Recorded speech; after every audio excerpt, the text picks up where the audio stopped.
আসসালামু আলাইকুম রহমতুল্লাহি বারাকাতুহু। আলহামদুলিল্লাহি রব্বিল আলামিন। যাবতীয় প্রশংসা আল্লাহ সুবহানাহু ওয়া তাআলার জন্য। শুরু হচ্ছে শব্দে শব্দে দর্সে কোরআন। তাবারাকার রহমানের অনুগ্রহে আমরা আজ উপনীত হতে পেরেছি 40তম পর্বে, পার্ট নম্বর 40। আমরা সূরাতুল বালাদের কিছু অংশ আলোচনা করেছি। আজকের এই 40তম পর্বে সূরা বালাদের শেষের অংশ ইনশাআল্লাহ। আল্লাহ তাআলা যেন আমাদেরকে আলোচনা করার এবং শ্রবণ করা এবং এর মাধ্যমে যেন আল্লাহ তাআলা কোরআনের এই বাণী, কোরআনের এই অমীয় বাণীর মধ্যে আল্লাহ তাআলা যে দিক নির্দেশনা চেয়েছেন, যা দেখতে চেয়েছেন, যে আদেশ করেছেন, যে নিষেধ করেছেন, যাদেরকে আল্লাহ তাআলার নিকটবর্তী বান্দা হওয়ার যে সমস্ত গুণাগুণ আল্লাহ তাআলা কোরআনুল কারীমে বর্ণনা করেছেন, আল্লাহ তাআলা যেন আমাদেরকে সেই নিকটবর্তী হওয়ার বান্দা হিসেবে আবদান শাকুরা, কৃতজ্ঞতাকারী বান্দা। অনুরূপভাবে গোটা কোরআনুল কারীমে আমরা একটি জিনিস পাই, আল্লাহ তাআলা তার নিকটবর্তী বান্দাদেরকে সম্বোধন করেছেন আসহাবুল ইয়ামিন হিসেবে, যাদেরকে বাংলা তর্জমায় হয় ডানপন্থী। আল্লাহ তাআলা যেন আমাদেরকে সেই ডানপন্থী আসহাবুল ইয়ামিন হিসেবে যেন আল্লাহ তাআলা আমাদেরকে কবুল করেন, ডান হাতে যেন আমল নামা দিয়ে ধন্য করেন।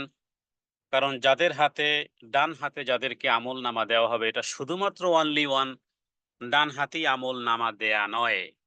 ডান হাতে আমল নামা দেওয়ার অর্থই হলো তার আমল খুবই সহজ হবে। আল্লাহ তাআলা কোরআনুল কারীমের মধ্যে বলেছেন এই বিষয়টি, যে যার ডান হাতে আমল নামা দেওয়া হবে, ফাআম্মামান উতিয়া কিতাবাহু বিয়ামিনিহি, যাকে আল্লাহ তাআলা অনুগ্রহ করবেন, যাকে ডান হাতে আমল নামা দিবেন, ফাসাউফা ইউহাসিবু হিসাবান ইয়াসীরা, তার হিসাব নিকাশও আল্লাহ সহজ করে দিবেন। আল্লাহ তাআলা যদি হিসাব নিকাশ কঠিন করেন, তাহলে মনে রাখবেন এক গ্লাস ঠান্ডা পানির হিসাবও আপনার আমার সারা জীবনের আমল দিয়েও দেয়া সম্ভবপর নয়। কিন্তু রব্বে কারীম তিনি যদি অনুগ্রহ করেন, আল্লাহ তাআলা তিনি যদি তার তার তার মাখলুককে খালেক হিসেবে তিনি যদি তার বান্দাকে সহজ হিসাব করেন, সেটি তার একান্ত অনুগ্রহ। এবং আল্লাহ তাআলা বলেন যে আমি যাকে ডান হাতে আমল নামা দিব, তার হিসাব সহজ হবে এবং ওয়ায়ানকালিবু ইলা আহলিহি মাসরুরা। ওয়ায়ানকালিবু, এটি আরো চমৎকার, হ্যাঁ, দৃশ্য যেন আল্লাহ এনেছেন, যে যার হাতে আমল নামা, ডান হাতে আমল নামা দেওয়া হবে, সে যখন তার পরিবার পরিজনের কাছে ফিরে আসবে, মাসরুরান, আল্লাহু আকবার, তার হৃদয়টা উৎফুল্ল হয়ে যাবে, হৃদয়টা হৃষ্টচিত্ত হয়ে যাবে, সন্তুষ্ট হয়ে যাবে। মাসরুরা শব্দের অর্থ কখনো কখনো মানে রঙিনও করা হয়। দেখুন কোরআনুল কারিমে একটা আয়াতে এভাবে এসেছে, হা উমুকরাও, হা, এটা কোরআনের শব্দ। কিন্তু দৃশ্যত যদি কোনো ব্যক্তিকে বলা হয় যে আপনি তো আপনার আপনার ৩০ লক্ষ টাকা আপনি ব্যাংকে এসে গেছে, হ্যাঁ, অথবা কোনো ব্যক্তি আপনাকে ৩০ লক্ষ টাকা, আমাদের দেশের সাধারণত এই এই এক ধরনের আহ, কি বলে, শরীয়তের বহির্ভূত এক ধরনের লটারি মানুষ খেলে। কথার কথা, কোনো মানুষ 10 টাকায় ৩০ লক্ষ টাকার মালিক হয়ে গেল, এক্স্যাক্টলি সে হয়ে গেল। তো তার মধ্যে একটা আনন্দের বন্যা, অথবা একটা মানুষ পরীক্ষায় রেজাল্ট ভালো করেছে, একটা বাচ্চা যখন সে শুনতে পায় যে সে সে জিপিএ 5 পেয়েছে, অথবা কোনো ব্যক্তি খুব কষ্টে আছে, এরপরে ভালো একটা চাকরি হয়েছে। তার মানে যত আনন্দের সংবাদগুলো যখন মানুষের কর্ণকুহরে পৌঁছে, তখন কিন্তু এক ধরনের এইরকমের আওয়াজ করে, হ্যাঁ, হা। তো আল্লাহ তাআলা যখন কোরআনুল কারীমে ঠিক এই রকমের শব্দই এনেছেন সূরা মাআরিজের মধ্যে, যে সে যখন ডান হাতে আমলনামা পড়বে, সবাইকে বলবে, হা উমুকরাউ কিতাবি, আসো আসো। তাহলে একটা চিৎকার কিন্তু সে দিয়েছে, আনন্দের চিৎকার, হ্যাঁ, আনন্দের একটা আওয়াজ, হা উমুকরাউ কিতাবি, আসো আসো আমার কিতাবখানা পড়ে দেখো, কারণ আমি ডান হাতে আমলনামা পেয়েছি। তাহলে এটা হলো এক, কোরআনুল কারীম থেকে আমরা পেলাম যে সে ডান হাতে আমলনামা পাবে, তার মানে তার তার হিসাব সহজ, তার মানে সে 100% পাস। এরপরে পরিবারের পরিজনের কাছে যখন ফিরে আসবে, তার হৃদয়টা সন্তুষ্ট চিত্তে ভরে যাবে, ইলা আহলিহি মাসরুরা, যে আরে আমি তো ডান হাতে আমল নামা পেয়ে গেছি। আর হাদিস থেকে আরেকটি, সহিহ বুখারী একটি হাদিস থেকে জানা যায় যে ডান হাতে আমল নামার এটাও একটা অর্থ, ডান হাতে আমল নামার এটাও একটা অর্থ যে আল্লাহ তাআলা তাকে হিসাব নেয়ার জন্য আড়ালে নিয়ে যাবেন, আড়ালে নিয়ে যাবেন। ইবনে ওমর রাদিয়াল্লাহু তাআলা আনহু তিনি বলেছেন যে কিয়ামতের দিন আল্লাহ তাআলা মুমিন ব্যক্তিকে নিজের কাছে নিয়ে, তারপরে তার উপরে স্বীয় বাজু রেখে বান্দাকে পর্দায় নিয়ে গিয়ে জিজ্ঞেস করবেন, হ্যাঁ জিজ্ঞেস করবেন, বান্দাকে জিজ্ঞেস করবেন আল্লাহ তাআলা, আতারিফু যামবুন কাযা, তোমার কি পাপের কথা স্মরণ আছে? দুনিয়ার জীবদ্দশায় তুমি যে পাপ পাপ করেছিলে, অমুক অমুক পাপের কথা কি তোমার মনে আছে? তোমার কি অমুক পাপের কথা মনে আছে? অমুক অমুক পাপের কথা। তো তার কি হবে? ফায়াকুলু, সে বলবে যে হে আল্লাহ, আমার মনে আছে। কারণ আল্লাহ তাআলা স্মরণ করিয়ে দিবেন তাকে। সে বলবে নাম, নাম ইয়া রব্বি, আয় রব্বি, হে আমার প্রভু, আমার সেই পাপের কথা মনে আছে। এরপরে কি হবে? তো এরপরে এবং তখন সে এই যখন পাপের প্রশ্নটা যখন পাপের হবে যে তোমার কি ওই পাপ মনে আছে, তখন মুমিন ব্যক্তি সে মনে মনে ভাববে, সে মনে মনে বলবে যে আমি তো এই এই পাপে তো আমার তো ধ্বংস ছাড়া উপায় নেই। হ্যাঁ, পাপে তো ধ্বংস ছাড়া উপায় নেই আমার। এবার দেখুন আল্লাহ তাআলা কি বলতেছেন। আল্লাহ তাআলা বলতেছেন যে এটি সহিহ বুখারীর হাদিস। তো আল্লাহ তাআলা বলতেছেন যে বান্দা, সাতারতুহা আলাইকা ফিদ দুনিয়া, সাতারতুহা আলাইকা ফিদ দুনিয়া ওয়া আনা আগফিরুহা লাকাল ইয়াউম। আল্লাহু আকবার। এই কথার মধ্যে মানে কি আছে, কি যে জাদু আছে, এটা যদি সত্যিকার অর্থে হৃদয় থেকে অনুধাবন করা যায়, তাহলে মনে হয় যে এখনোই সেজদা দিই রবকে, এখনোই যেন সেজদা দেই আবার এগেইন। আল্লাহ তাআলা বলতেছেন যে পাপকে স্মরণ করিয়ে দিয়েছেন। এবার বান্দা তো ভয় পেয়ে গেছে যে আল্লাহ, আমার সেই পাপের কথা আমার মনে পড়েছে, এটা তো ধ্বংস ছাড়া কিছুই নয়। আল্লাহ তাআলা কত সুন্দর করে বলতেছেন যে হে আমার বান্দা, দুনিয়ার জীবদ্দশায় আমি তোমার পাপকে ঢেকে রেখেছিলাম, আর কিয়ামতের দিন কি আমি শাস্তি দিব না? আজ তোমাকে মাফই করে দিলাম। আল্লাহু আকবার। আরবি শব্দের মধ্যে মানে এতটা এইভাবে যে ওয়ানা আগফিরুহা, সাতারতুহা আলাইকা ফিদ দুনিয়া। আরে বান্দা, তোমার জন্য তো দুনিয়াতে আমি সেই পাপ প্রকাশই করি নাই। দুনিয়াতে সেই পাপ আমি তো প্রকাশই করি নাই। কেউ জানতো না তোমার সেই পাপ আমি গোপন রেখেছিলাম। ওয়া আনা আগফিরুহা লাকাল ইয়াউম, আজ আমি তোমার সেই পাপকে ক্ষমা করে দিলাম। হ্যাঁ? এই হলো ডান হাতে আমলনামার ফলাফল। এই হলো ডান হাতে আমলনামার ফলাফল। শুধু ডান হাতে পেলেই যে হয়ে গেল না, ডান হাতে পেলে আমল সহজ। পরিবারের কাছে যখন সে ফিরে আসবে, কি হৃষ্টচিত্ত, কি হাসি মাখা মুখ তার। অন্যদিকে যে আল্লাহ তাআলা তার পাপ সমূহকে একান্ত কাছে নিয়ে শুধু একটু স্মরণ করিয়ে দেওয়ার পরে বলবেন, হ্যাঁ যে ভয় পাওয়ার কিছুই নেই। আরে দুনিয়াতে তোমার সেই পাপকে আমি ঢেকে রেখেছিলাম, আজ আমি তোমার সেই পাপকেও আমি ক্ষমা করে দিলাম। ফায়ুতি কিতাব হাসানাতিহি, রাওয়াহুল বুখারী, সহিহ বুখারী একটি হাদিস। এরপরে তার ডান হাতে তার সার্টিফিকেট, ডান হাতে তার আমল নামা দিয়ে দেওয়া হবে। হ্যাঁ, তো আল্লাহ তাআলা যেই বান্দার কাছ থেকে আল্লাহ আল্লাহ সহজ, যার জন্য সহজ করতে চাইবেন, তার জন্যই প্রসেসিং হবে। রাসূলুল্লাহ সাল্লাল্লাহু আলাইহি ওয়াসাল্লাম তিনি, এখন এখানে আরো কিছু কথা আছে, না বললে হয় না, যে এরা কারা আসলে, এরা কারা যে আল্লাহ তাআলা তাদের জন্য স্পেশালিটি, তাদের জন্য যে পাপও ক্ষমা করবেন, গোপনে ডেকে নিবেন, নির্ভয় দিবেন। হ্যাঁ, তাদের কথা কোরআনুল কারীমের এই আমরা যে সূরাটি আমরা পাঠ করতেছি এখানে আসবে। উলাইকা আসহাবুল মারহামা। আমরা সেখানে হয়তোবা কিছু আলোচনা করব। আরেকটি হাদিস বলে আমরা মূল আলোচনাতে যাচ্ছি, সেটি হলো যে রাসূলুল্লাহ সাল্লাল্লাহু আলাইহি ওয়াসাল্লাম তিনি আল্লাহ তাআলার কাছে হিসেব সহজ হওয়ার জন্য রাসূলুল্লাহ সাল্লাল্লাহু আলাইহি ওয়াসাল্লাম তিনি আল্লাহ তাআলার কাছে দোয়া করতেন। হযরতে আয়েশা সিদ্দিকা রাদিয়াল্লাহু তাআলা আনহা তিনি বলেছেন, আমি নবীজিকে এই কথা বলতে শুনেছি এবং তিনি সালাতের মধ্যে এই দোয়া করতেন। সালাতের মধ্যেও তিনি এই দোয়া করতেন আর বলতেন এভাবে, আল্লাহুম্মা হাসিবিনি হিসাবান ইয়াসীরা। মুসনাদ আহমদের মধ্যে হাদিসটি রয়েছে, আরো বিভিন্ন সুনান গ্রন্থে।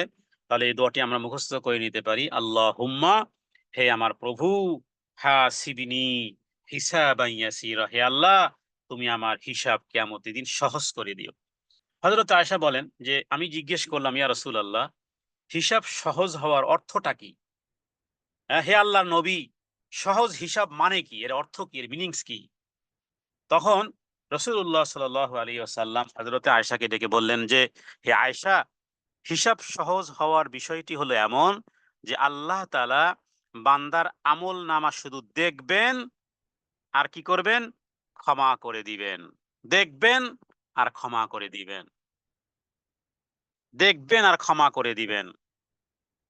এবং নবীজি কথাও বলেছিলেন যে যেদিন, সেই দিন যাকে তার আমল নামার ব্যাপারে কোথাও যদি একটু পয়েন্টে জিজ্ঞেস করা হয়, সেদিন তার আমল নামার ব্যাপারে কোথাও যদি আইয়ানজুরা ফি কিতাবিহি ফায়াতাজাওয়াজ আনহু, এরপরে মান নুকিশাল হিসাব ইয়াউমা ইদিন। হে আয়েশা, নুকিশ মানে আমরা বুঝি না যে আমরা কমেন্ট করতেছি অথবা আমরা ফ্লোট দিচ্ছি, হ্যাঁ, আমরা একটা জিনিস কোথাও থমকে দাঁড়িয়েছি। তো যদি কোনো ব্যক্তির সেই হিসাবের মধ্যে, তার জীবনের হিসাবের মধ্যে কোথাও যদি শুধু একটু জিজ্ঞেস করা হয় কোনো ব্যাপারে, সেটা যত সহজ থেকে সহজ হোক না কেন। ওই যে আমি একটু আগে বললাম না যে এক গ্লাস পানি তো, হ্যাঁ, এক গ্লাস পানি পান করেছি নিজেদের নিজেদের জন্য, সেখানেরও যদি তার শুকরিয়া কি আদায় করেছো? যে পানি কি তুমি সৃষ্টি করেছো? হ্যাঁ, যেই নিয়ামত। তো এরপরে নবীজি বলতেছিলেন যে যদি সেখানে তার বান্দার জীবনের কোনো আমল সম্পর্কে যদি সামান্যতম জিজ্ঞেস করা হয়, তাহলে হে আয়েশা শুনে রাখো, ইয়া আয়েশা হালাকা, হে আয়েশা সে কি হয়ে যাবে? ধ্বংস হয়ে যাবে। হালাকা, আমল নামার ব্যাপারে যদি কাউকে প্রশ্ন করা হয় হে আয়েশা, তাহলে তার ধ্বংস সুনিশ্চিত। এবার তাহলে আমরা কি করব? আমরা আল্লাহ তাআলার কাছে দোয়া করব, হে আল্লাহ আপনি আমাদেরকে, হ্যাঁ, সহজ হিসাব করে দেন। আরবিতে বললে এভাবে বলবো, আল্লাহুম্মা হাসিবিনি হিসাবান ইয়াসীরা। তাহলে বাকি থাকলেও ডান হাতে আমলনামা কারা পাবে, সে বিষয়টি যখন আয়াত আসবে তখন বলবো ইনশাআল্লাহ। তাহলে আমরা ইতিপূর্বে যতটুকু তেলাওয়াত করেছিলাম তারপর থেকে ইনশাআল্লাহ। আউযু বিল্লাহি মিনাশ শাইতানির রাজীম। আমরা সম্ভবত আহ 11 11 নম্বর আয়াত পর্যন্ত আমরা তেলাওয়াত করেছিলাম। এর মধ্যে যে আয়াতটি একটা পরম্পরা মিল আছে সেটি হলো এখান থেকে, আয়াহসাবু আল্লাম আয়াহসাবু আল্লাম ইয়ারাহু আহাদ। যে আমি কি, সে কি মনে করে যে কেউ তাকে দেখে না? হ্যাঁ, আয়াহসাবু সে কি মনে করে যে কেউ তাকে দেখে না? আল্লাহ প্রশ্ন করেছেন। তার মানে আল্লাহ তাআলা সবকিছু, বান্দার সবকিছু অবলোকনকারী। হ্যাঁ? ৭ সমুদ্রের তলদেশে কোনো পাহাড়ের নিচে বা কোনো পাথরকুচির নিচেও কোনো একটা আ কোনো একটা পোকামাকড়ও যদি সেখানে যা কিছু করে, আল্লাহ তাআলা আরশে আজিম থেকে সবকিছু জানেন, সবকিছু দেখেন। কারণ কদ আহাতা বিকুল্লি শাইইন ইলমা, তিনি সবকিছু তিনি বেষ্টন করে রেখেছেন তার জ্ঞানে। আবার অন্যদিকে আল্লাহ বলেছেন, হ্যাঁ, ওমা রব্বুকা বিগাফিলিন আম্মা তা'মালুন, তুমি কি ভেবেছো যে তোমার রব কোনো কিছু সম্পর্কে গাফেল নন? কারণ কি? আল্লাহ তাআলা কি আমাদের মতো ঘুমান, তন্দ্রা যান, নিদ্রা যান? না, লা তাখুযুহু সিনাতুন ওয়ালা নাওম। তার ঘুম তো দূরের কথা, আল্লাহ তাআলা তন্দ্রাও তাকে স্পর্শ করে না। আয়াতুল কুরসিতে আমরা তাই বলি। তো আল্লাহ তাআলা বলতেছে যে তারা কি মনে করে কেউ তাকে দেখে না? হ্যাঁ, দেখে। আলাম নাজআল লাহু আইনাইন, আলাম নাজআল লাহু আইনাইন, যাদের দুটো চোখ আছে, প্রত্যেক ব্যক্তি প্রত্যেক ব্যক্তিকে আল্লাহ তাআলা যেন জিজ্ঞেস করতেছে। এটি কোনো ব্যক্তির কাহিনী নয়। যাদের চোখ আছে প্রত্যেক ওই ব্যক্তির শোনা উচিত যেহেতু আমার দুটি চোখ আছে, এটা আমার জন্য। আপনার দুটি চোখ থাকলে আপনার জন্য। কারণ আল্লাহ তাআলা এখানে ওই ব্যক্তিদেরকে উল্লেখ করেছেন, হ্যাঁ, যে আমি তাকে, সে কি মনে করে যে আমি আমি তার বিষয়ে কোনো খোঁজ খবর রাখবো না? আরে আমি তো তোমাকে দুটি চোখ দিয়েছি। আরে এই চোখ মানে কি কোনো গরুর চোখ যে শুধু সবুজ সবুজ ঘাস দেখবে? এই কোনো ছাগলের চোখ যে কাঁঠাল পাতা দেখবে আর খাবে না? মানুষের চোখ, যেই চোখ মেলে তাকালে চারিদিকে এমন সব নিশানি নজরে পড়বে, এমন দৃশ্য নজরে পড়বে যা মানুষকে প্রকৃত সত্যের সন্ধান দিবে।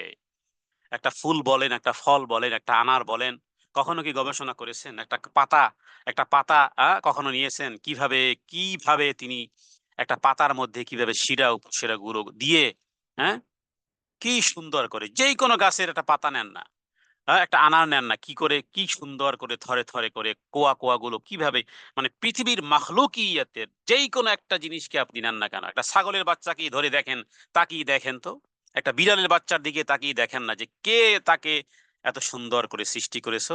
নিজের চোখের কথা তো গতকাল কি আমরা বলেছি যে আল্লাহ তাআলা আমাদেরকে কত সুন্দর চোখ দিয়েছেন, হ্যাঁ, চক্ষু যুগল। তো মানুষ সেগুলো দিয়ে গান বানায়। তো যিনি বানিয়েছেন, যেই চোখ বানিয়েছেন, তার কথা কি একটু বলা যায় না? তুমি তোমার প্রেমিকার চোখ দেখে, হ্যাঁ, আত্মহারা হয়ে আছো, তো তোমার এই প্রেমিকার আর প্রেমিকের এই চোখ কে বানিয়েছেন? তো তার মানে কি গরুর চোখ নিয়ে ঘুরো না ছাগলের চোখ নিয়ে ঘুরো তুমি? মানুষের চোখ, আল্লাহ তাআলা মানুষের চোখের কথা বলেছেন। আলাম নাজআল্লাহু আইনাইন। দেখুন ওমর রাদিয়াল্লাহু তাআলা আনহুর ব্যাপারে একটা বর্ণনা পাওয়া যায় যে তিনি কোরআনুল কারীমকে এইভাবে, মানে পড়েছেন, আমল করেছেন, বুঝেছেন, তারপরে সামনের আয়াত গিয়েছেন, 12 বৎসর লেগেছিল। বর্ণনা একাধিক মুতাওয়াতির বর্ণনা, বিশুদ্ধতা আছে।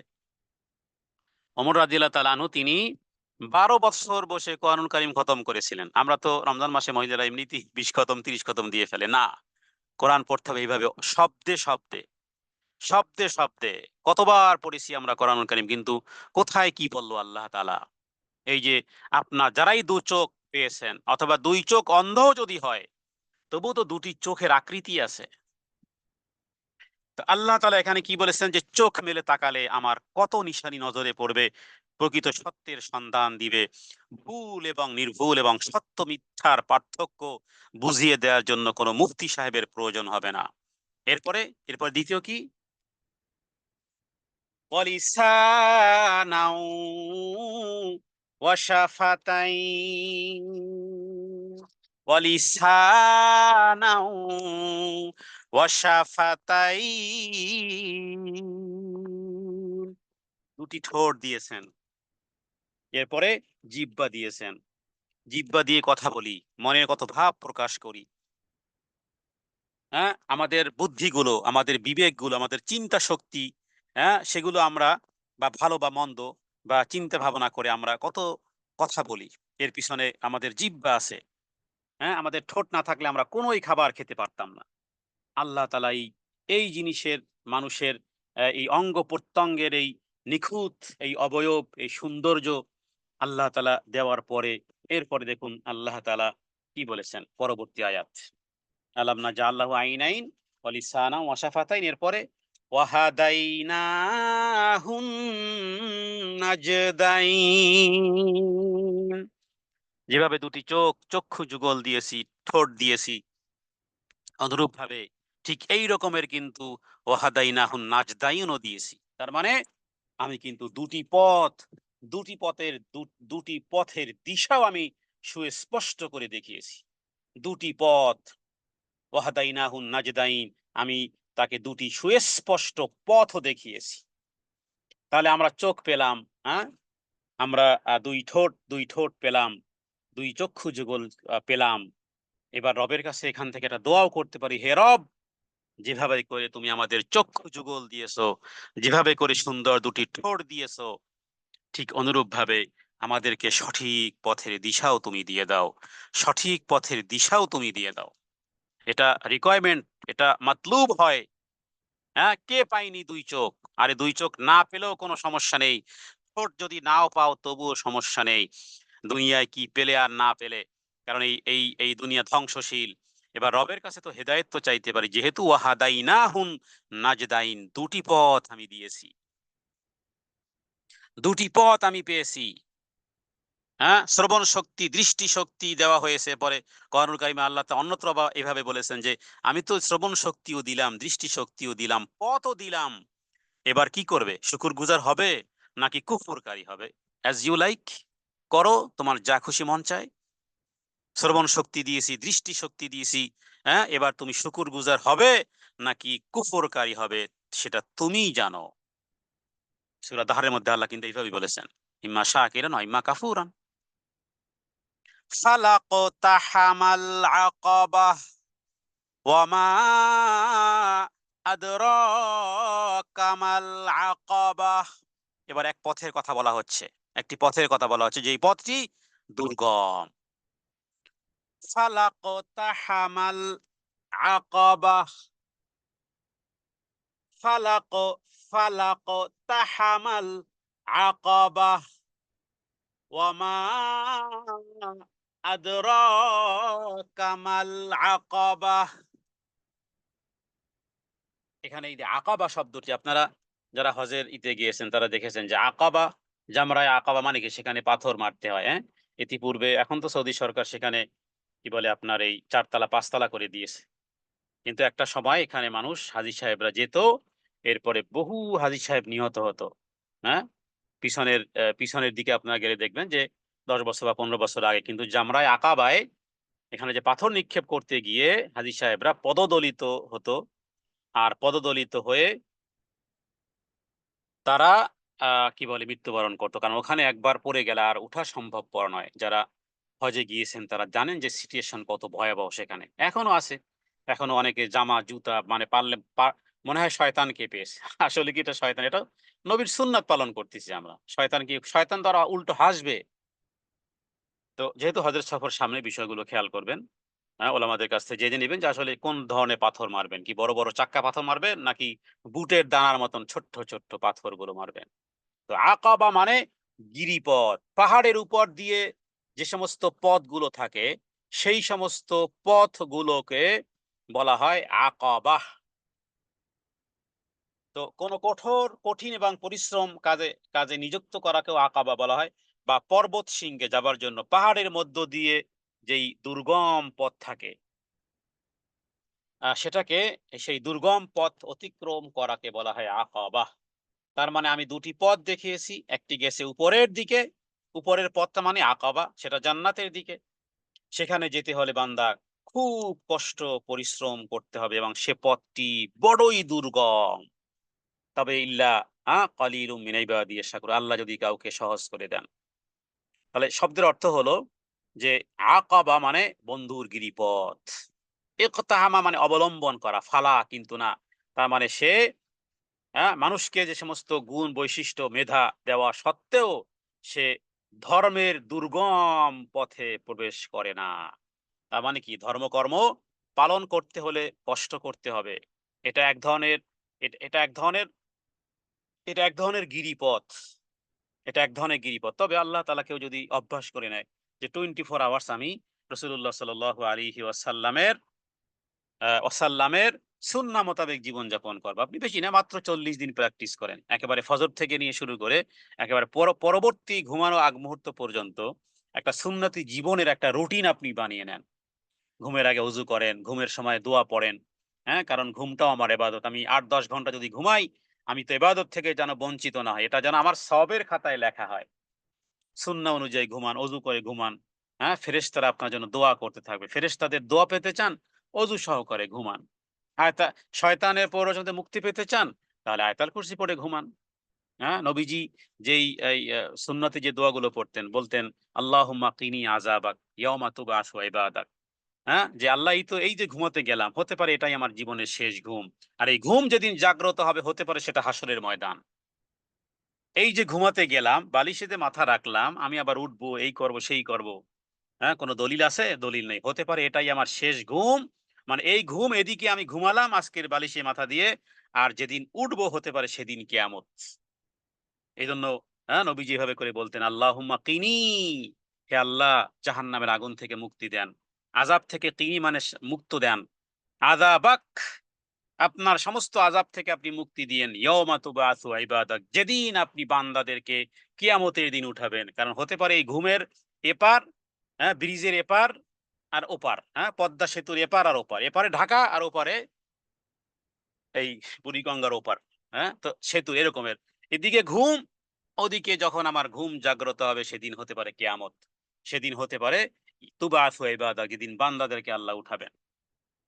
এখানে এ ধর্মের গিরিপথ, ওয়ামা আদরাকা মাল আকাবাহ, আল্লাহ তাআলা আর এক্সপ্লেইন করতেছেন যে হে নবী, হ্যাঁ, কিসে জানাবে সেই বন্ধুর গিরিপথটি কি, জানো সেই দুর্গম পথটি কি, তুমি কি জানো সেই গিরি সংকটপূর্ণ সেই সেই পথটি কি? তাহলে সেটি হলো ধর্মের, ধর্মের কি বলে আপনার, আর ধর্মের পথ, ধর্ম প্র্যাকটিসিং এর পথ। এখানে তাফসীরের মধ্যে আরো বেশ কিছু বিষয় উল্লেখ করা হয়েছে, যে কেউ কেউ বলেছে যে আকাবা হলো আসলে জাহান্নামের একটা পাহাড়ের নাম, এবং হযরতে কাব বিন আহবার তিনি বলেছেন যে সেটা হলো জাহান্নামের ৭০টি সোপান। হযরতে কাতাদা তিনি বলেছেন যে এটা হলো প্রবেশ করার একটা শক্ত ঘাঁটি, আল্লাহ তাআলার আনুগত্যের মাধ্যমে তাতে প্রবেশ করতে হয়, মানে এমনি সহজে ইন্টার হওয়া যায় না, এই এই ঘরে ইন্টার হওয়ার জন্য প্রচন্ড শক্তি ব্যবহার করতে হয়, এবং সেই প্রচন্ড শক্তিকে আনুগত্য। হ্যাঁ, এই যে হোয়াটসঅ্যাপ গ্রুপে প্রশ্ন আসে যে শয়তান তাড়ানোর, কেউ কেউ আমাদের সমাজে এই হিন্দুয়ানি একটা প্রথা আছে, কেউ মনে করে যে ঘরে সরা টানিয়ে রাখবে, ঘোড়া লোহা লোহা টানিয়ে রাখবে, তারপরে গতকালকে একজনে বললো যে জুতা উল্টো করে রাখলে নাকি শয়তান আসে না। তো এরপরে আরো বিভিন্ন জনের এরকমের কুসংস্কার আছে, লোহা থেকে শুরু করে আগুন ইত্যাদি, হ্যাঁ, সাথে রাখো, আগুন রাখো, মেজবাতি রাখো, লোহা রাখো, শয়তান কাছে আসবে না। তো আমি প্রশ্নের উত্তরে বললাম যে পৃথিবীর এই স্যান্ডেল, এই ভাঙ্গা, এই ভাঙ্গা এই লোহা আর এই স্যান্ডেল জুতা থেকে শুরু করে যদি কামান, রাইফেল, এমনকি অ্যাটম বোমাও যদি আপনি ফিট করেন, শয়তান এই সমস্ত, এই পৃথিবীর কোনো মরণাস্ত্র, হ্যাঁ, পৃথিবীর কোনো অস্ত্র, এগুলো শয়তান ভয় পায় না, বরং শয়তান ভয় পায় বিসমিল্লাতে। আপনি ভাঙ্গা স্যান্ডেল ঘরে বা ইতে লাগিয়ে রেখেছেন, হ্যাঁ, আমাদের দেশে ট্রাকে, বা যাতে করে নজর না লাগে, এরকম বিভিন্ন কুসংস্কার আছে। আমরা সংক্ষিপ্তভাবে বলবো যে পৃথিবীর কোনো অন্য কোনো শক্তি, আপনি যতই দুর্গম পথ আপনি, হ্যাঁ, যতই আপনি কঠিন থেকে কঠিন কিছু রাখেন না কেন আপনার সাথে, লোহা রাখেন আর আগুন রাখেন আর যত বড় দামি লক্ষ টাকার দরজা জানালা দিয়ে আপনি রাখেন না কেন, শয়তানকে ঠেকাতে পারবেন না। যদি কোনো কামান দিয়ে, কোনো রাইফেল দিয়ে, কোনো কিছু দিয়েই শয়তান ঠেকানো যায় না, শয়তান ঠেকানো যায় বিসমিল্লা দিয়ে। বিসমিল্লা বললে বাস শয়তানের সাথে ব্যারিকেড সৃষ্টি হয়ে যাবে, ব্যারিকেড সৃষ্টি করে দিবেন আল্লাহ সুবহানাহু ওয়া তাআলা। শয়তান ঠেকানো যায় সূরা নাস দিয়ে, সূরা ফালাক দিয়ে, শয়তান ঠেকানো যায়, হ্যাঁ, আয়াতুল কুরসি দিয়ে। তো এটা হলো সেই আনুগত্যের, আনুগত্যের শক্ত ঘাঁটিটাই হলো সেটা। তবে আনুগত্যের শক্ত ঘাঁটি সম্পর্কে এই কোরআন কারিমে এখানেই কয়েকটা কথা বলা হয়েছে, দেখেন এগুলো আমরা করতে পারি কিনা। দুর্গম এই গিরিপথটা কি, এই যে এখন শুরু হবে, এখন শুরু হবে দুর্গম গিরিপথ, দেখা যাক পথ চলা যায় কিনা। মানে যেই পথ ইন্টার হওয়ার পরেই জান্নাত, যেই ব্রিজ পার হওয়ার পরেই জান্নাত, যেই সাঁকো পার হওয়ার পরেই জান্নাত, যেই সাঁকো পার হওয়ার পরেই আমি যেটা করলে আমি আসহাবুল ইয়ামিন হতে পারবো। আল্লাহ তাআলা যেন সেই দুর্গম গিরিপথের পরই এই কথা বলেছেন। আবারও জিজ্ঞেস করেছেন, আরে বলবো কি, ওমা আদরাকা মাল আকাবা, জানো কি সেই দুর্গম গিরিপথটা কি? এবার আল্লাহ তাআলা নিজেই বলতেছেন দুর্গম গিরিপথ কি, শোনো তাহলে এবার। ফাক্কু রাকাবাহ, এই যে একটা দুর্গম পথ। এরপর দ্বিতীয়, আও ইতআমুন ফি ইয়াউমিন যী মাসগাবা, এটা দ্বিতীয় দুর্গম পথ, হ্যাঁ, যেন আপনার জন্য দরজাগুলো খুলে যাচ্ছে। এরপরে তৃতীয়, ইয়াতীমাং যা মাকরাবা, এলো তৃতীয় গিরিপথ, হ্যাঁ, তৃতীয়, তৃতীয় জায়গা তো আপনি সাকসেস। হুম, এরপরে চতুর্থ, আও মিসকিনাং যা মাতরাবা, এরপরের আয়াত, এরপরের আয়াতে আল্লাহ বলেছেন উলাইকা আসহাবুল মাইমানা, এই যে ডান হাতে আমলনামা এসে গেছে। তাহলে এবার একটু আসি ব্যাখ্যায়। ফাক্কু রাকাবাহ, 13 নম্বর গিরিপথ, সেটি কি? তার মানে মুক্তি এবং কল্যাণের পথ। তো ফাক্কু রাকাবা শব্দের অর্থ হলো যে দাসত্ব মুক্ত করা, কোনো কোনো গলাকে দাস মুক্ত করা। এটা এটার বিভিন্ন ব্যাখ্যা হতে পারে। কোনো মুমিনকে কোনো আ পূর্বের কালে গোলাম আজাদ করার কাজটা হযরত আবু বকর সিদ্দিক রাদিয়াল্লাহু তাআলা আনহু তিনি করতেন। তো এটা কেন যে একজন ব্যক্তিকে গোলাম আজাদ করাটা যেন তার প্রত্যেকটা অঙ্গ প্রত্যঙ্গের বিনিময়ে আল্লাহ তাআলা জাহান্নাম থেকে তাকে মুক্তি দিবেন।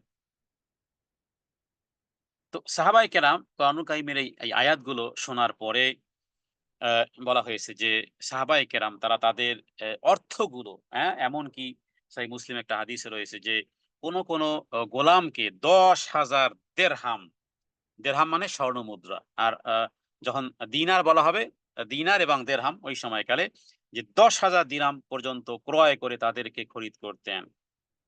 খরিদ করে মুক্ত করে দিতেন।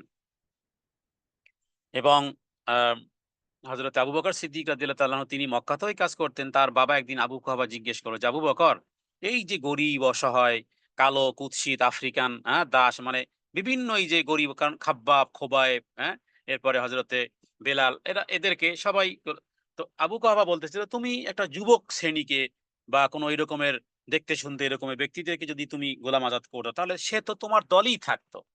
যাদেরকে তুমি গোলাম আজাদ করতেছো এরা তোমার দলে কিন্তু এদের ভ্যালুটা কি? এই সমস্ত গরিব অসহায় এদের ভ্যালুটা কি? হাজার ফকিরের ফকিরের দাম কতটুকু? আর একজন যদি শক্তিশালী, একজন মেম্বার সাহেব, চেয়ারম্যান সাহেব একজন যদি দামি লোক মানে আবু কওয়াফার উদ্দেশ্য হলো যে যারা যুদ্ধাবাজ বা যারা তোমার কাজে লাগবে, তোমাকে আত্মরক্ষা করতে পারবে। দুনিয়ার কিছু ফায়দা দেখো। এরকমের জুয়ান লোকদেরকে তুমি গোলাম আজাদ করো। যাদের করতেছো এরা সব গোলাম, এরা সব গরিব অসহায়। হ্যাঁ?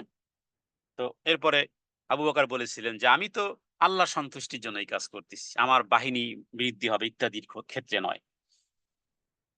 তো কোন ব্যক্তিকে যদি আমরা দেখুন আমরা সহজভাবে বলি যে, যেহেতু গোলাম আজাদ আ আ এখন গোলাম প্রথা যেহেতু নেই, আমরা যেটি করতে পারি সেটি হলো যে মানুষের প্রতি অন্যান্য এই আকাবার মানে এই দুর্গম গিরিপথে যে অন্যান্য বিষয়গুলো আছে, এই পরবর্তী আয়াতে কিন্তু আল্লাহ বলেছেন যে, "তাআমুন ফি ইয়াউমিন যী মাসগাবা ইয়াতীমান যা মাকরাবা।"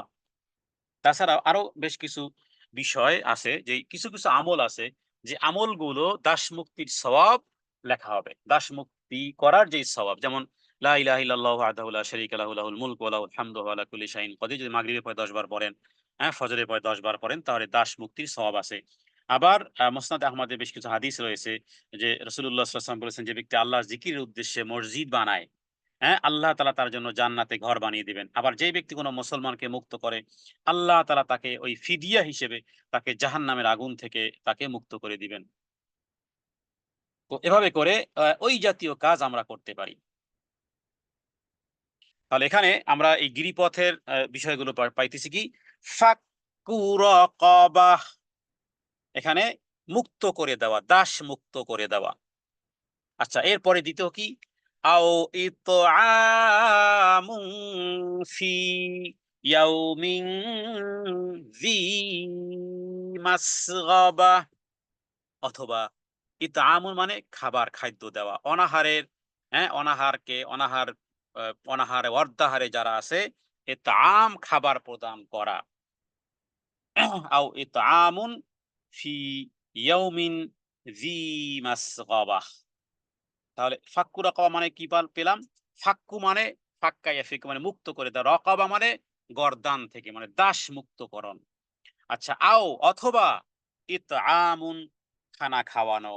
ফি, ফি মানে মধ্যে, ইয়াউম মানে দিনে, জি মানে অতঃপর, মাসগাবা মানে যার অভাব। খাদ্য দান করো হয় দুর্ভিক্ষের দিনে, খাদ্য দান করো যার পেটে খাবার নেই বা গরিব অসহায়দেরকে আহার্য দান করো।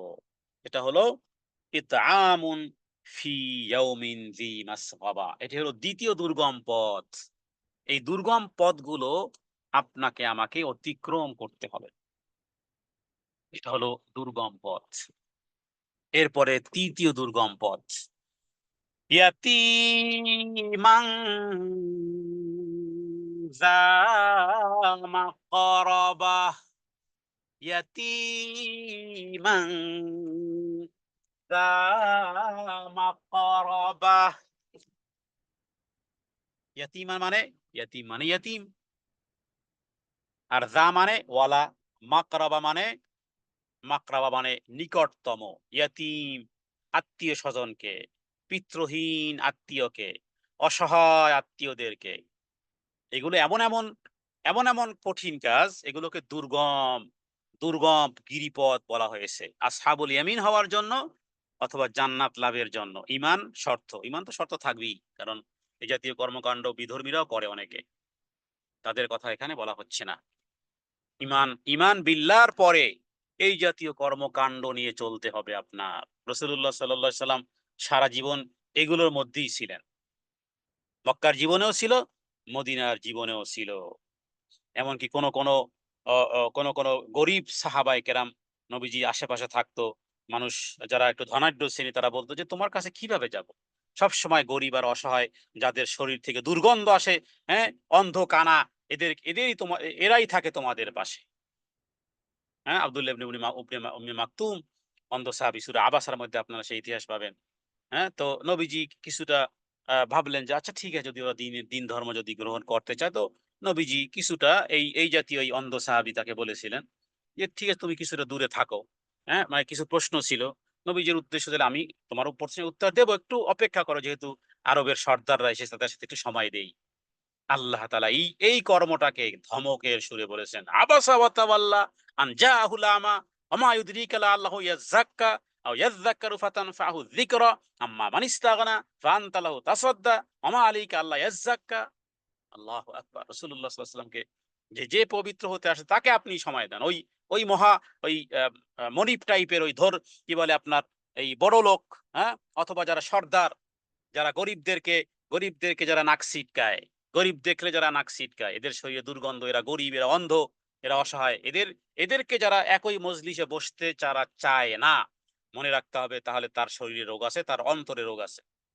এইজন্য নবীজি অলিমা কথা বলেছেন যে সবচেয়ে নিকৃষ্ট অলিমা হলো ওই অলিমা যেখানে শুধু বড়লোক শুধু দাওয়াত পায়, ব্যাস। শুধু বড়লোক দাওয়াত খায়, গরিব সেখানে যায় না। এটা জঘন্যতম কাজ। গরিব অসহায়দেরকে সিসি করা ইত্যাদি, এটা অহংকারের নামান্তর। এই মানসিক এই চিকিৎসা আপনার আপনার বের করতেই হবে। তো এখানে আল্লাহ তাআলা এই আয়াতের মধ্যে কি বলেছেন? ইয়াতীমান যা মাকরাবাহ, এরপরে আয়াত আও মিসকিনান যা মাতরাবাহ আও মিসকিনান, আও মানে অথবা, মিসকিন মানে মিসকিন, যা মাতরাবাহ, মাতরাবা মানে ধুলিমলিন, দরিদ্র কিষ্ট মিসকিন, ধুলায় লুণ্ঠিত দরিদ্র। ঘর নেই বাড়ি নেই, তোর শরীরে ময়লা থাকবে না, কার শরীরে ময়লা থাকবে? যার ঘর নেই, যার বাড়ি নেই, যার জুতো ছেঁড়া, তো তার পায়ে ময়লা লাগবে নাকি আপনার পায়ে ময়লা লাগবে? তো এই জাতীয় ব্যক্তিদের কথা দেখুন আল্লাহ তাআলা কিভাবে, এগুলো দুর্গম গিরিপথ। মনে করবেন সব আমল করব, অসুবিধা নাই। মসজিদ বানিয়ে দেব, মাদ্রাসা বানিয়ে দেব, হজ করব, উমরা করব। এই সাইড, এই যে দুর্গম গিরিপথ তো পাড়াননি আপনি। আপনি তো অন্য ওয়ে গিয়েছেন। এগুলো দুর্গম গিরিপথ। হ্যাঁ? এদের কথাগুলো গোটা কোরআনুল কারিমে আল্লাহ তাআলা, গোটা হাদিস শাস্ত্রে এত হাদিস এদের ব্যাপারে। যেমন বিধবা বা মিসকিন যারা অসহায়, এদের ব্যাপারে নবীজি বলেছেন যে ওদের সাহায্য করার জন্য যারা প্রচেষ্টা চালায়, একটি হাদিসই আপনার জন্য যথেষ্ট। ৫০টি হাদিস শুনতে হবে না, একটি হাদিস শুনুন। এই জাতীয়, এই যে বিধবা বা মিসকিন অথবা গরিব, এদের এদের জন্য যারা প্রচেষ্টা চালায়, সেই ব্যক্তি কিভাবে? সেই ব্যক্তি হলো আল্লাহ তাআলার পথে জিহাদে লিপ্ত জিহাদে লিপ্ত ব্যক্তির সমতুল্য। যে ব্যক্তি আল্লাহর রাস্তায় বের হয়ে গেছে জান আর মাল নিয়ে, সে কাফেরদেরকে কচু কাটা করতেছে। গাজর যেভাবে কাটে, এইভাবে এইভাবে কাফেরদেরকে কচু কাটা করতেছে, আল্লাহর দুশমনদেরকে কচু কাটা করতেছে। ইসলামের পতাকাকে উড্ডীন করার জন্য তার তার এই বীর বাহুবলের শক্তি, তার জান আর মাল কোরবান করে যাচ্ছে, লিপ্ত আছে, মশগুল আছে।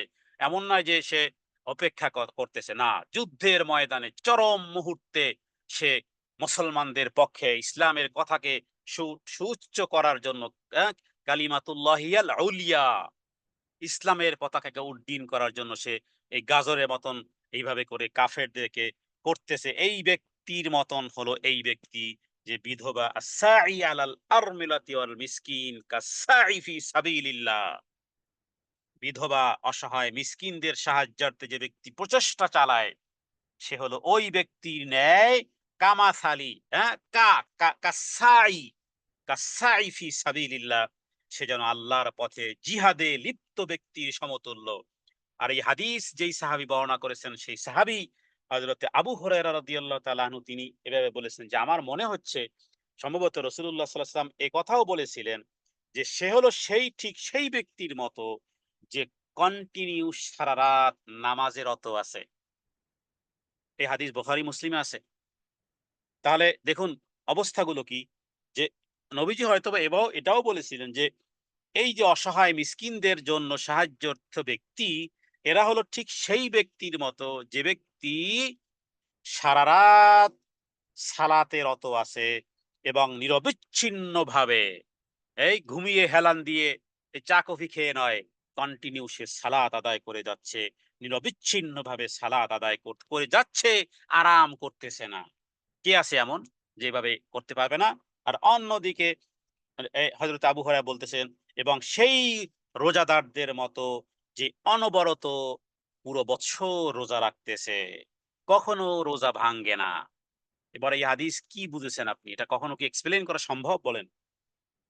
কে কোন ব্যক্তি এরকমের যে যুদ্ধের ময়দানে এভাবে যুদ্ধ করতেছে, অন্যদিকে সারারা তার তুলনাও হয় না, অন্যদিকে ওই ব্যক্তির তুলনাও আনা যাবে না যে ব্যক্তি সারা রাত নিরবিচ্ছিন্ন ভাবে সালাত আদায় করতেছে।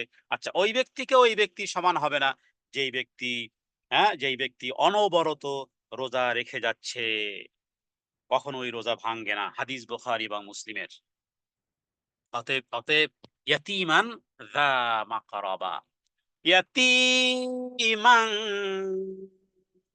যা মাকরাবাহ আও মিসকি আও মিসকিনান যা মাতরাবাহ। এখানে এ মাতরাবা মানে একেবারে ধুলোয় লুণ্ঠিত দরিদ্র। আও মিসকিনান যা মাতরাবা। এবার দেখুন আল্লাহ তাআলা কি দৃশ্যপট এনেছেন এর পরের আয়াত। সুম্মা কানা মিনাল্লাযীনা আমানু ওয়া তাওয়াসাউ বিস-সাবরি ওয়া তাওয়াসাউ বিল মারহামাহ। এগুলো প্রত্যেকটা হলো দুর্গম গিরিপথ। বলা যেতে পারে শর্ট ওয়ে, জান্নাতের শর্ট ওয়ে। অনেক বেশি ঘুরতে হবে না। কারণ শর্ট ওয়ে, একজন ব্যক্তি আল্লাহর রাস্তায় জিহাদ করে শাহাদাত বরণ করে জান্নাতে যাবে। আরেকজন ব্যক্তি সারা জীবন রোজা রেখে, হ্যাঁ, আল্লাহ তাআলা এর বিনিময়ে তাকে জান্নাত দিবেন। আরেক ব্যক্তি সারা রাত সারা জীবন সালাত আদায় করবে, এর বিনিময়ে জান্নাতে যাবে। আর আপনি এগুলো না করেই শর্ট ওয়ে, কিন্তু এগুলো এত সহজ নয়। হ্যাঁ? প্র্যাকটিস করা শুরু করি আমরা আজকের থেকে। তো এগুলো দুর্গম গিরিপথ। হয়তোবা সে নামাজ পড়ে না, ঘুমিয়ে থাকে। সে হয়তো অত রোজা রাখে না। সে হয়তো জিহাদ করার চান্স পায়নি। কিন্তু এই যে ধুলোয় লুণ্ঠিত দরিদ্র, কষ্ট ক্লেশে মিসকিন, অসহায়, ইয়াতীম, হ্যাঁ? দুর্ভিক্ষের সময় মানুষকে খাবার, খাদ্য অথবা আ মানুষের পেটের যাদের এই জঠর জ্বালা নিবারণকারী, এই ব্যক্তি তার হৃদয়টা উদ্গ্রীব থাকে। এ ব্যক্তির অত সালাতেরও প্রয়োজন হবে না, অত রোজা রাখারও প্রয়োজন হবে না, যুদ্ধের ময়দানে তার জেহাদেরও প্রয়োজন হবে না। ও এমনিতেই ওখানে এই ৩-১০০ পেয়ে অলরেডি বসে আছে। কারণ এগুলো কোরআন কারিমে এই সূরা বালাদ ৯০ নম্বর সূরার এই আয়াতগুলো একটু খেয়াল করুন যে আল্লাহ তাআলা এই এই দুর্গম গিরিপথের সংজ্ঞা দিয়েছেন। রব দিয়েছেন সংজ্ঞা। আমরা শুধু তর্জমাকারী ব্যাস। এরপরে ১৭ নম্বর আয়াতে সুম্মা কানা মিনাল্লাযীনা আমানু ওয়া তাওয়াসাউ বিস-সাবরি ওয়াতাওয়াসাউ বিল মারহামা। এখানে আরেকটু ডিটেলস। সুম্মা মানে অতঃপর, কানা তার মানে সে হবে শামিল। এই যে এতক্ষণ বললাম যে কোথায় শামিল হবে, শামিল হবে কোথায়? আল্লাযীনা, হ্যাঁ, আল্লাযীনা আমানু, তাদের মধ্যে যারা ঈমান এনেছে। ওয়াতাওয়াসাউ বিস-সাবরি ওয়াতাওয়াসাউ বিল মারহামা। এই জাতীয় কর্মকাণ্ড করতে গেলে মানুষ বিভিন্ন রকমের কথা বলবে, কারণ এটা ইমানি ইমানি বুনিয়াদ। যেহেতু ইমানের চারা গাছে আপনি পানি দিবেন, হ্যাঁ, যারা এই চারা গাছের ধ্বংস কামনা করবে তারা তো বিভিন্ন পরামর্শ দিবেই। আমানু ওয়াতাওয়াসাও, তারা পরস্পর পরস্পরকে ধর্মের উপদেশ দেয়, বিসবরি এবং সবরের, এবং ওয়াতাওয়াসাও এবং তারা একে অপরকে উপদেশ দেয় বিল মারহামা, দয়া প্রদর্শনের। ঈমান পরস্পরকে উপদেশ, ধৈর্য ধারণের, পরস্পরকে উপদেশ দেয়, অনুগ্রহ ও মানুষের প্রতি চলেন আমরা 10 জনে মিলে এটা অনুগ্রহ করি, চলেন আমরা 20 জনে মিলে এটা এতিমের দায়িত্ব নেই, চলেন আমরা এই জাতীয় অসহায় মানুষের পাশে দাঁড়াই। উদ্দেশ্য ওই যে পিছনে ঈমান, কিন্তু উদ্দেশ্য নির্বাচনে হবে, অথবা আমরা ফেমাস হব, অথবা আমাদের নামগুলো এভাবে আসবে না। ওই যে ওয়াতাওয়াস শর্ত লাগিয়ে দেওয়া আছে, ঈমান, পরস্পর ঈমানের অন্তর্ভুক্ত হওয়া, পরস্পর পরস্পরকে এই জাতীয় কর্মকাণ্ডের জন্য একে অপরের। হযরতে সাদ বিন সাদ তিনি বলেছেন, নবীজি বলেছেন যে কোনো আত্মীয় বা কোনো অনাত্মীয় এতিমের ভরণ পোষণ যে ব্যক্তি করবে, নবীজি বলেছেন আমি এবং সেই ব্যক্তি জান্নাতে এইভাবে করে আমি থাকবো। নবীজি তর্জনী এবং মধ্যমা আঙ্গুল দুটি পাশাপাশি রেখে দিয়েছেন। তর্জনী আর মধ্যম আঙ্গুল দেখবেন, আপনি এখনই হাত মিলান, তর্জনী আর মধ্যম আঙ্গুল যেভাবে মিলে সুবহানাল্লাহ, কোন আঙ্গুল এইভাবে মিলানো যায় না, এমন ভাবে মিলে যায়। তর্জনী আর মধ্যম আঙ্গুল নবীজি দুটি পাশাপাশি রেখে এরপরে তিনি বলেছেন যে সে এই এতিম, অসহায়, গরিব, এদের ভরণ পোষণ, ওই ব্যক্তির সাথে আমি মুহাম্মদ সাল্লাল্লাহু আলাইহি ওয়াসাল্লাম জান্নাতে ঠিক এইভাবে থাকবো। হাদিস সহিহ বুখারী। এবং নবীজি হযরত আবু হুরায়রা রাদিয়াল্লাহু তাআলা তিনি বলেছেন যে মানুষের ঘর সমূহের মধ্যে বা মুসলমানদের বাড়িগুলোর মধ্যে যেই বাড়িতে কোনো এতিমের সাথে সদ্য ব্যবহার করা হয়, আল্লাহ তাআলার কাছে সেই বাড়িটি সর্বোত্তম বাড়ি। এবং যেই বাড়িতে কোনো এতিমের সাথে অসৎ ব্যবহার করা হয়, যেই বাড়িতে এতিমের সাথে অসদাচরণ করা হয়, সেটি যদি 100 কোটি টাকারও বাড়ি হয়, মনে রাখবেন পৃথিবীর সবচেয়ে নিকৃষ্ট আর খারাপ বাড়ি হলো সেই বাড়ি যেই বাড়িতে এতিমের সাথে দুর্ব্যবহার করা হয়। এটা হলো আল্লাহর দৃষ্টিতে এই বাড়িগুলোর অবস্থা। রাসূলুল্লাহ সাল্লাল্লাহু আলাইহি ওয়াসাল্লাম উল্লেখ করেছেন, ইবনে মাজার মধ্যে হাদিসটি আছে, আদাবুল মুফরাদ এ বিষয়ে হাদিস আছে। তাহলে আমাদের ঘরগুলো ভালো ঘর না খারাপ ঘর, নিজেই ক্যালকুলেট করার সময় এসেছে। নবীজি বলেছেন যে ব্যক্তি কোনো এতিমের মাথায় হাত বুলায়, আল্লাহর সন্তুষ্টির উদ্দেশ্যে হাত বুলায়, সে ওই এতিমের মাথায় যতগুলো চুলের উপরে হাত বুলিয়েছে প্রত্যেকটির বিনিময়ে তার জন্য নেকি লেখা হবে। আর যে ব্যক্তি কোনো এতিম ছেলে কিংবা মেয়ের সাথে সদ্য ব্যবহার করে, আমি তার সাথে জান্নাতে এভাবে থাকবো। নবীজি দুটি আঙ্গুল আবারও মিলিয়েছেন। অনুরূপভাবে নবীজি বলেছেন যে ব্যক্তি নিজের পানাহারে কোনো এতিমকে শামিল করে, আল্লাহ তাআলা তার জন্য জান্নাতকে ওয়াজিব করে দেন। কোরআনুল কারীম থেকে আমরা দেখেছি একাধিক আয়াতে আল্লাহ তাআলা বলেছেন ইয়াকুলুহুন নার, আগুন খায় ওরা। দুনিয়াতে আগুন খায় কে? যদি সার্চিং করা হয় কোরআনুল কারীমকে, প্রশ্ন করা হয় কোরআন বলো তো দুনিয়াতে আগুন খায় কে? তাহলে বলতে হবে এতিমের সম্পদ ভক্ষণ করে যে। এতিমের সম্পদ যে খায়, ভক্ষণ করে, সে হলো আগুন খায়। তবে হ্যাঁ, তার পরওয়ারিশ করার জন্য যদি এতিমের কোনো সম্পদ থাকে সেখান থেকে অতটুকু ব্যবহার করতে পারে যতটুকু তার প্রয়োজন। তাহলে দেখুন আল্লাহ তাআলা কাদের কথা উল্লেখ করেছেন যে আল্লাহ তাআলা জান্নাত ওয়াজিব করে দিবেন। এবং রাসূলুল্লাহ সাল্লাল্লাহু আলাইহি ওয়াসাল্লামের কাছে কোন একজন সাহাবী এসে বলেছিল যে আমার হৃদয়টা বড় শক্ত। আমার হৃদয়টা কি? আমার হৃদয়টা বড় শক্ত। নবীজি বলেছেন, যে আমার মনটা বড় কঠিন। নবীজি বলেছেন, এতিমের মাথায় হাত বুলাও, এতিমের মাথায় হাত বুলাও, মিসকিনকে আহার করাও। এই জাতীয় এতিম, অসহায়, গরিব, এদের এদের এদের সাথে সম্পর্ক গড়ো। এদের সাথে সম্পর্ক গড়ো। এদের এদের মাথায় হাত বুলাও। এদের খোঁজ খবর নেও। তাহলে এখান থেকে আমরা পেলাম দুর্গম গিরিপথ, জান্নাতে যাওয়ার শর্ট ওয়ে, দুর্গম গিরিপথ, যেগুলো আল্লাহ তাআলা সূরা বালাদের মধ্যে আল্লাহ তাআলা উল্লেখ করেছেন। আচ্ছা, এরপরে এরপরে ওই যে কথা আমরা একটু আগে বলেছিলাম, সেই আয়াত এসে গেছে কোনটা, এই যে আসহাবুল ইয়ামিনের কাতারে, উলাইকা আসহাবুল মাইমানা। এই এতগুলো ঘটনা বা আল্লাহ তাআলা এই চরিত্র উল্লেখ করার পরে পরে বলতেছেন, এরাই হলো ওই সমস্ত লোক, ওই সমস্ত সৌভাগ্যশীল যারা ডান দিকের। উলাইকা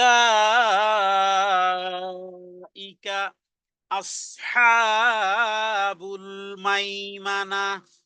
এবার যদি প্রশ্ন বের করি যে এখানে আল্লাহ তাআলা এই সূরার মধ্যে আসহাবুল ইয়ামিন বা সৌভাগ্যশীল ব্যক্তিদের কাদের কথা আল্লাহ বলেছেন, তাহলে আমরা বলবো যে যারা মানুষকে দাস মুক্ত করে, যারা যারা অনাহারে অর্ধাহারে যাদেরকে সাপোর্ট করে, নিকটবর্তী এতিম এবং ধুলিমলিন মিসকিনকে যারা খাবার খাওয়ায়,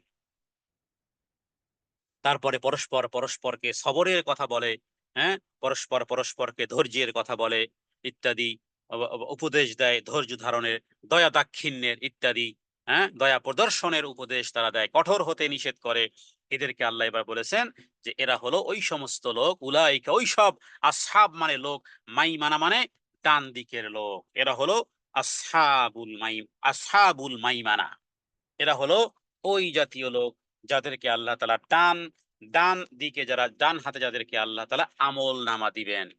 হাদিস থেকে আমরা আরো বেশ কিছু বিষয় পাই। হাদিসের মধ্যে যাদেরকে আল্লাহ তাআলা ডান দিকে আমল নামা দিবেন, এর মধ্যে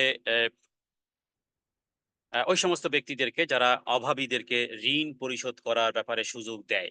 একটি হাদিসের মধ্যে রয়েছে যে কিয়ামতের দিন আল্লাহ তাআলা বান্দাদের মধ্য থেকে এক বান্দাকে উপস্থিত করবেন যাকে আল্লাহ সম্পদ দিয়েছিলেন।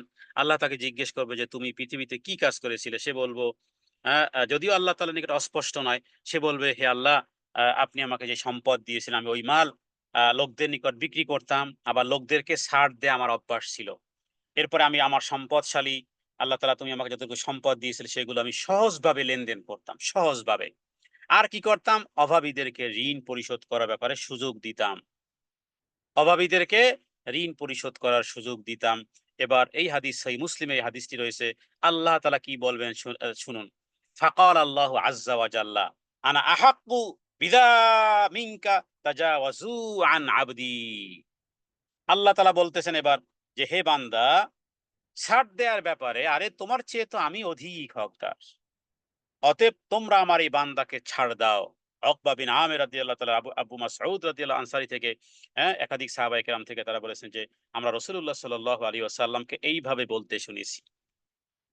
তাহলে এখানে যে তিনি কি করেন, হ্যাঁ, মানে মুআমালা মুআশারাতে স্বাভাবিক সহজভাবে করে। অভাবীদেরকে ঋণ পরিশোধ করার সুযোগ দেয়।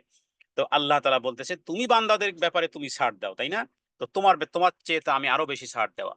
বুখারীতে আরেকটি হাদিস আছে যে এই কি বলে আপনার এক সা অ্যা অ্যা বনী ইসরাইলের এক ব্যক্তি ঘটনা এরকম পাওয়া যায় যে সে ব্যক্তি এরকম মানুষকে টাকা-পয়সা ধার দিত। এরপরে এই যখন কেউ এক্সকিউজ করত বা কোন রকমের সমস্যা, বলতো আচ্ছা যাও তোমাকে আমি মাফ করে দিলাম বা পরের মাসে দাও, পরের বছর দাও, অসুবিধা নাই। তোমার যখন সময় সুযোগ হবে তখন তুমি দিও। আল্লাহ তাআলা ওই ব্যক্তিকে উপস্থিত করেছেন যে, "তুমি কি কাজ করেছো বান্দা?" আল্লাহ সবই জানেন। আমি দুনিয়াতে এই কাজ করতাম। বলত যে, "তুমি কি আমার চেয়ে অগ্রগামী হয়ে যেতে চাও নাকি? যাও তোমাকেও মাফ করে দিলাম। তোমাকেও মাফ করে দিলাম।" এই হলো ডান হাতে আমলনামার এই জাতীয় ছোট্ট, ছোট্ট কাজগুলো। এজন্য রাসূলুল্লাহ সাল্লাল্লাহু আলাইহি ওয়াসাল্লাম একাধিক যে কেনা কেনা বেচা কিনার ক্ষেত্রে, হ্যাঁ, তারপরে বিভিন্ন রকমের, যেমন ফেরত, কোথাও আছে যে বিক্রিত মাল ফেরত হয় না। আমি জানি না এখানে কোন ব্যবসায়ী থাকতে পারেন। বিক্রিত মাল ফেরত হয় না। একটা টার্ম অ্যান্ড কন্ডিশন রাখে যে 24 আওয়ার্স এর মধ্যে, ৩ দিনের মধ্যে, ৭ দিনের মধ্যে বিক্রিত মাল ফেরত হবে। আপনি জানেন এটা জান্নাতি আমল। লিখে দিয়েছেন যে বিক্রিত মাল ফেরত হয় না। কি এক শব্দ আমাদের বাংলাদেশের পাতায়, পাতায়। বিক্রিত মাল যদি আপনি ফেরত, যেটা সেল হয়ে গেছে, নো প্রবলেম, হতে পারে সেটা লাগে না, হতে পারে সেটা সমস্যা হয়ে গেছে। সমস্যা হলে সেটা একটা টার্ম অ্যান্ড কন্ডিশন থাকবে। কিন্তু হাদিস থেকে আমরা বলতে পারি যে কোন ব্যক্তি যদি, কোন ক্রেতা যদি কোন মুসলমানের খরিদ করা মাল ফেরত নেয়, কিয়ামতের দিন আল্লাহ তাআলা তার সমস্ত পাপকে ক্ষমা করে দিবেন। ইবনে মাজাহর মধ্যে হাদিস আছে। কত বড় সুযোগ! আপনি মনে করেন এটা এটা এটা কি, এটা কোন কঠিন কাজ? হ্যাঁ, কঠিন কাজ। নজরে পড়ে না যায় এই জন্য কঠিন কাজ। শয়তান ভুলিয়ে রেখেছে। বিক্রিত মাল ফেরত হয় না। বাহ! কত জায়গাতে ঝগড়া বিবাদ এরকম এই সমস্ত জিনিসগুলো। তারপরে দেয় একটা, বাড়িতে গিয়ে দেখে আরেকটা। না, মাছ বলেন, গোশত বলেন, সবজি বলেন, কোন জায়গাতে বিক্রিত মাল ফেরত ওরা নিবে কেমনে? ওরা তো পচা জিনিস আপনাকে ঢুকিয়ে দিয়েছে। সোশ্যাল মিডিয়াতে আমি মাঝে মধ্যে দেখি যে কাস্টমার আরেক দিকে ফিরেছে, বা সাথে ওই পাল্লার মধ্যেই পচা আম ঢুকিয়ে দিচ্ছে। পচা আম, পচা আচ্ছা আমে কি হবে? তুমি কয় টাকা লাভবান হবে? আল্লাহু আকবার! এই সমস্ত পাপ এমন পাপ যে জমিন উল্টে যাওয়ার মতন পাপ। মানুষের সাথে ধোঁকা দেওয়া, নবীজি বলেছেন, মান গস্সানা ফালাইসা মিন্না। যে ব্যক্তি মানুষকে ধোঁকা দেয় সে আমার দলভুক্তই না। তোমার নাম আব্দুল গফুর আর আব্দুর রাজ্জাক আর ইসলামুল হক তুমি রাখো না কেন? নবীজির দলের মধ্যেই তুমি নাই, কারণ মানুষের সাথে তুমি ধোঁকা প্রতারণা করেছো। তুমি কি জানো কত বড় পাপ এটা? কত বড় জঘন্যতম পাপ! কয় টাকার লাভ হবে? হ্যাঁ, গুলিস্তান থেকে বলেন ওই টাকা থেকে লিচু কিনবেন, আম কিনবেন, আঙ্গুর কিনবেন। একটু আরেকদিকে তাকাবেন, সেকেন্ডের মধ্যে এরা এত সূক্ষ্ম, এত এত চালাক। এ চালাক। এইজন্য এই সমস্ত কথাগুলো না বললে অপূর্ণ থেকে যায়। জি, আমরা ৫ মিনিটের মধ্যে শেষ করব। এরপরে আরেকটি হাদিস বলব যে দুঃখ কষ্টের মধ্যে জীবন যাপনকারী মুসলমানদের হিসাব আল্লাহ তাআলা কিয়ামতের দিন সহজ করে দিবেন।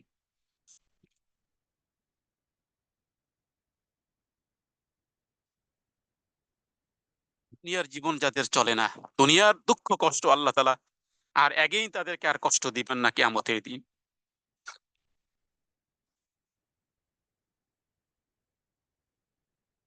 আল্লাহ তাআলা যেন কিয়ামতের দিন আমাদের হিসাবকে আল্লাহ সহজ করে দেন। আল্লাহ যেন আসহাবুল ইয়ামিনের মধ্যে আমাদেরকে রাখেন।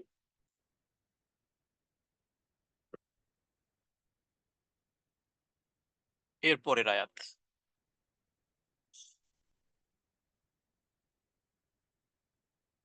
এর পরের আয়াতে আল্লাহ তাআলা ওই ব্যক্তিদের কথাই বলেছেন যারা বামপন্থী। আল্লাহ তাআলা এই বামপন্থীদের জন্য একেবারেই সহজ শর্টকাট করে দিয়েছেন। তার আগে আমরা আর কয়েকটা হাদিস আ বলব ২-১ মিনিটের মধ্যে। আল্লাহ তাআলা আ রাসূলুল্লাহ সাল্লাল্লাহু আলাইহি ওয়াসাল্লাম বলেছেন যে, যে ব্যক্তি মানুষের উপরে রহম করে না, আল্লাহ তাআলা তার প্রতি রহম করবেন না। অতএব রবের রহম যদি পেতে চাই তাহলে মানুষকে রহম করতে হবে। লা ইয়ারহামুল্লাহ মান লা ইয়ারহামুন নাস। বুখারী এবং মুসলিমের হাদিস।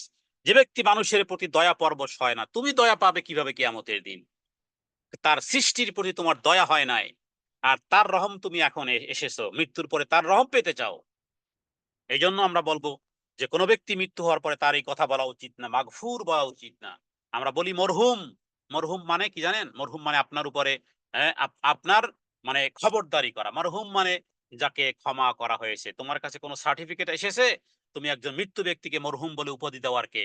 বলতে পারি আল্লাহ, আল্লাহ ইয়ারহাম, আল্লাহ তার উপর রহম করুক। কিন্তু এই শব্দ আমাদের দেশে বলা হয় মরহুম, মরহুমা।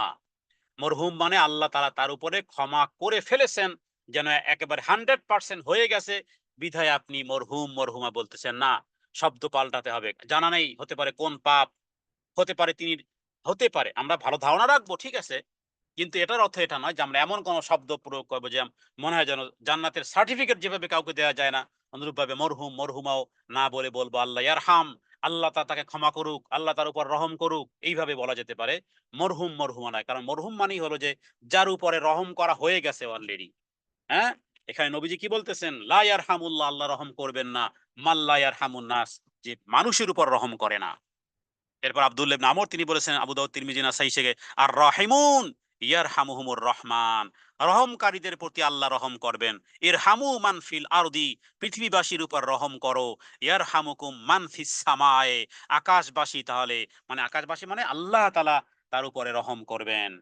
এবং আবু সাঈদ খুদরি তিনি বলেছেন, মাল্লা ইয়ারহাম, মাল্লা ইয়ারহাম লা ইউরহাম। যে ব্যক্তি রহম করে না তার প্রতি রহম করা হবে না। হ্যাঁ, রহম, রহম পেতে চাও, আল্লাহ রহমান রহিম এমনি করে দিবেন। এখানে টার্ম অ্যান্ড কন্ডিশন রেখেছেন, শর্ত সারায়েত রেখেছেন। মানুষের উপর দয়া করো, রহমান তিনি তোমার উপর রহম করবেন। নবীজি বলেছেন, লাইসা মিন্না মাল্লাম ইয়ারহাম সাগীরানা ওয়ালাম ইউক্কির কাবীরানা। যে ব্যক্তি ছোটদেরকে স্নেহ করে না, বড়দেরকেও শ্রদ্ধা করে না, সে আমাদের দলভুক্ত নয়। ইমাম তিরমিজি হাদিস চিনেছেন, আপনারা এই কিরিয়াতুস সালিহিনের মধ্যে জাতীয় অনেক হাদিস পাবেন। তাহলে মাল্লা ইয়ারহাম সগীরানা ওয়া ইয়ারিফ হাক্কা কাবীরানা ফালাইসা মিন্না। যে ব্যক্তি ছোটদেরকে রহম করে না, বড়দেরকে হক চিনে না, তাদের সে দলভুক্ত নয়।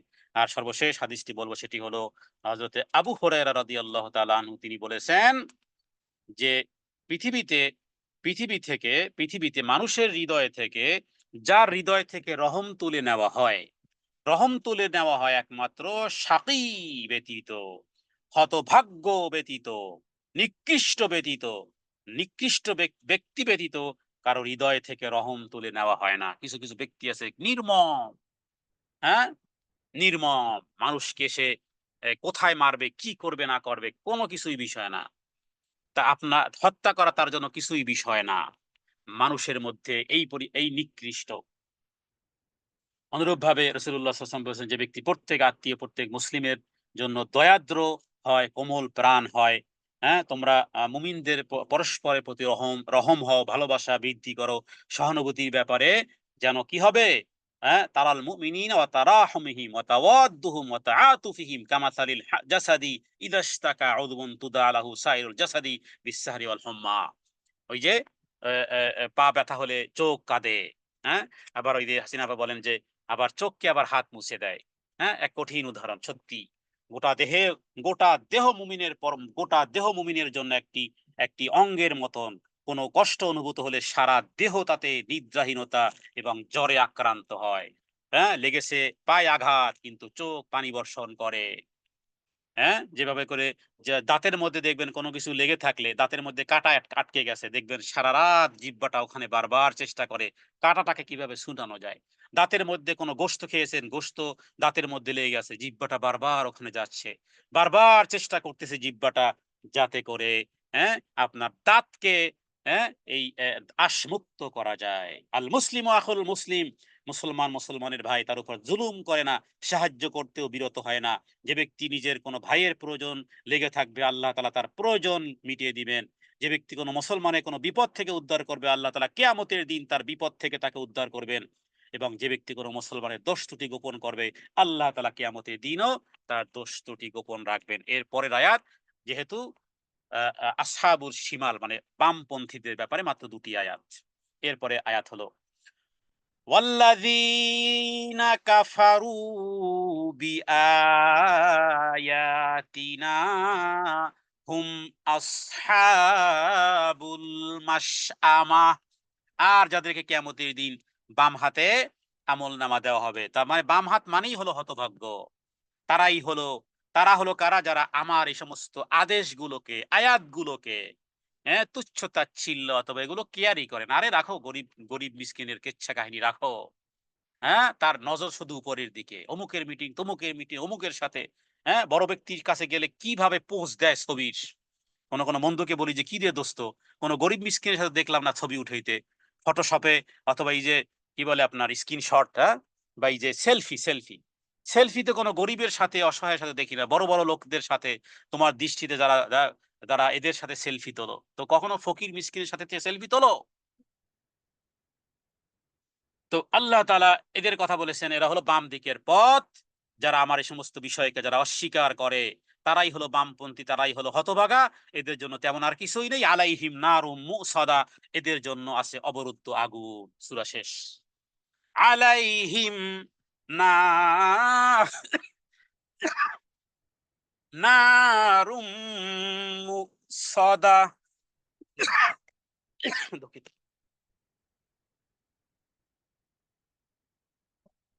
এদের কথা আল্লাহ বলেছেন, আলাইহিম, তাদের জন্য আছে নারুম মানে আগুন, মুসাদা মানে পরিবেষ্টনকারী। আল্লাহ তাআলা আমাদেরকে এই বামপন্থী, এই হতভাগা যাদের ঠিকানা জাহান্নাম, এদের থেকে আল্লাহ আমাদেরকে দূরে রাখুক। এবং আসহাবুল ইয়ামিন এবং বন্ধুর গিরিপথ, যে সমস্ত চরিত্রের কথা আল্লাহ বলেছেন, আল্লাহ তাআলা যেন সেই চরিত্র আমাদেরকে দান করেন। আর সেই সাথে সাথে আজকের এই প্রোগ্রামের শেষ যে দোয়াটি, সেটি হলো আল্লাহুম্মা হাসিবনি হিসাবান ইয়াসীরা। হে আল্লাহ, কিয়ামতের দিন আপনি আমাদের আমলনামা সহজ করে দিয়েন। ডান হাতে আমলনামা দিয়েন, বিদ্যুতের বেগে পুলসিরাত পার করিয়ে দিয়েন।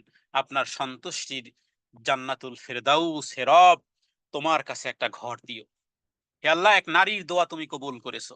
এক নারী তোমার কাছে ঘর চেয়েছে, তুমি ১,৫০০ বৎসর পরে ১,৫০০ বৎসর পরে সেই নারীর কথাকে জিবরাইল আমিনের মাধ্যমে মুহাম্মদ রাসূলুল্লাহ সাল্লাল্লাহু আলাইহি ওয়াসাল্লামের উপরে কোরআনুল কারীম আয়াত বানিয়ে তুমি নাজিল করেছো সেই নারীর কথা। যেই নারী বলেছিল, রব্বিবনি লি ইনদাকা বাইতান ফিল জান্নাহ, হে রব, দুনিয়ার তো স্বামীর সংসার আর আমি করতে পারলাম না, তোমার কাছে একটা ঘর দিও। সেই নারীর কথা তুমি উল্লেখ করেছো হে আল্লাহ সূরা তাহরিমের মধ্যে। আল্লাহ, আমরাও তোমার কাছে জান্নাতে একটা ঘর চাই। আর যে সমস্ত আমলগুলো করার মাধ্যমে তুমি হিসাব সহজ করবে, সেগুলো আমাদেরকে করার তৌফিক দান করুক। হাদা মিন্নাল ইলমু ইনদাল্লাহ, আল্লাহু আ'লামু বিস-সাওয়াব। ওয়া সাল্লাল্লাহু আলা সাইয়্যিদিনা মুহাম্মাদিন নাবিয়্যিল উম্মি ওয়া আলিহি ওয়া সাল্লিম। আসসালামু আলাইকুম ওয়া রাহমাতুল্লাহি ওয়া বারাকাতুহু।